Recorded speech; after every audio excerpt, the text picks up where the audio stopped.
Hey y'all, it's Kirk. Welcome back. This is dumbbell chest and biceps week 2.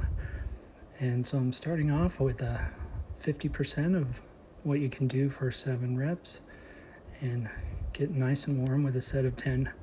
This was an exciting day on dumbbell press for me. The first time I've ever done 105 for reps in each hand. So it's a good thing there were these 2 warm-up exercises, or I'm pretty sure that my first rep would have stalled. So this one I do for a set of 5 at 75%. Now here we go with 105. See how it stalls there. Now these are really ugly, but this is where growth comes from.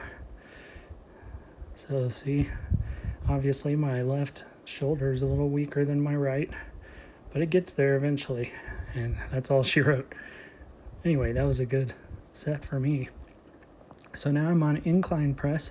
You'll notice I'm only about 30 degrees inclined. You don't really need to go higher than that. Otherwise, you're doing a lot more shoulders and a lot less chest.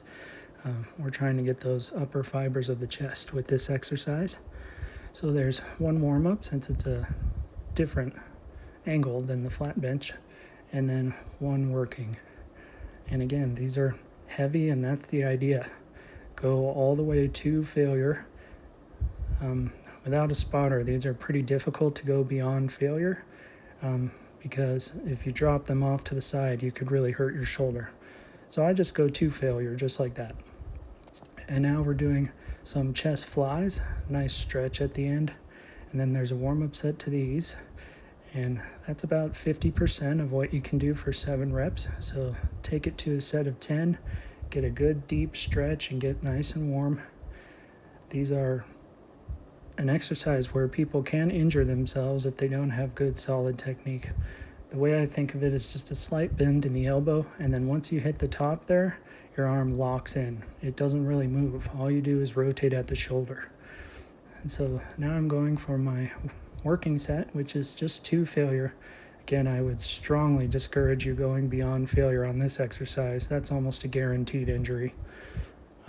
These also help really to build that lower lateral chest, that nice definition from the front.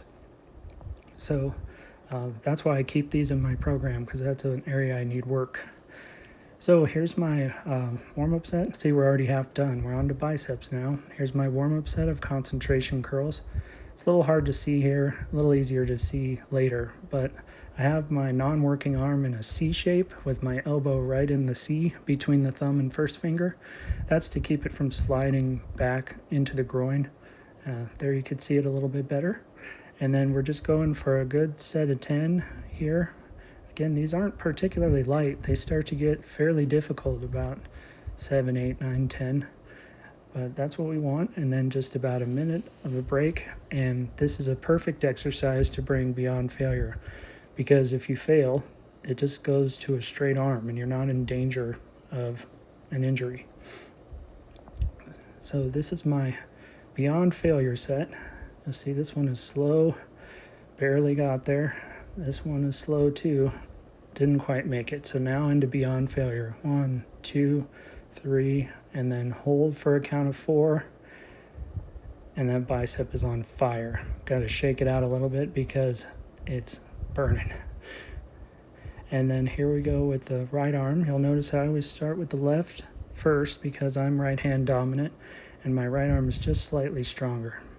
Now I've hit the same number of reps and I go beyond failure on the right. It's not hardly easier, but maybe a little. Now here's just kind of like a burnout set. The very last set of biceps is a straight bar with a wide grip, just to try to help peak that bicep. And so these get a little bit ugly, but that doesn't matter. Go beyond failure and pull as hard as you can. And there it is, hold to a count of 4. And there's my stats. Only 24 minutes for a heck of a workout, and I've got a new PR on reps for flat bench. Now today I did a steady state run. There's my stats. And you'll notice being a steady state runner overweight sucks. See those breaks I had to take? The blue is the speed. That's because I'm not aerobically conditioned yet, but I'll get there. Now it's protein drink time.